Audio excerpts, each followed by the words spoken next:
ಕ್ಯಾಂಪಸ್‌ನ ಮೊದಲ ದಿನ ಎಲ್ಲರೂ ಹೊಸ ಹೊಸ ಮುಖಗಳು, ಹೊಸ ಉತ್ಸಾಹ. ಅವನ ಹೆಸರು ಆದರ್ಶ. ಎಂಜಿನಿಯರಿಂಗ್ ಮೊದಲ ವರ್ಷದ ವಿದ್ಯಾರ್ಥಿ.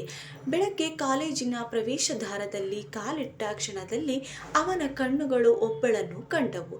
ನಂದಿನಿ ಬಿಳಿ ಚೂಡಿದಾರದಲ್ಲಿ ಕೂದಲಿನ ತುದಿ ಗಾಳಿಯಲ್ಲಿ ಹಾರುತ್ತಿತ್ತು. ಅದನ್ನು ಅವನು ಕಂಡನು. ಒಂದು ಕ್ಷಣಕ್ಕೆ ಸುತ್ತಮುತ್ತಲಿನ ಜಗತ್ತು ನಿಂತಂತಾಯಿತು.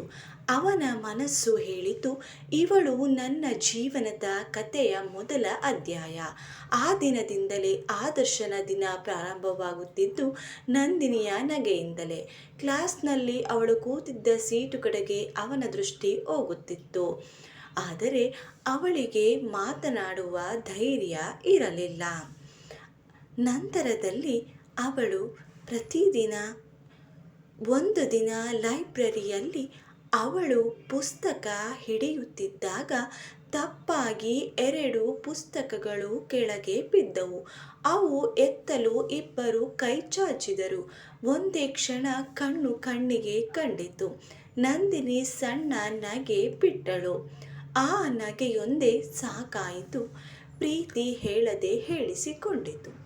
ನಂತರ ಅವರು ನಿಧಾನವಾಗಿ ಸ್ನೇಹಿತರಾದರು. ಆ ಸ್ನೇಹ ಪ್ರೀತಿಯಾಗಿ ಅರಳಿತು.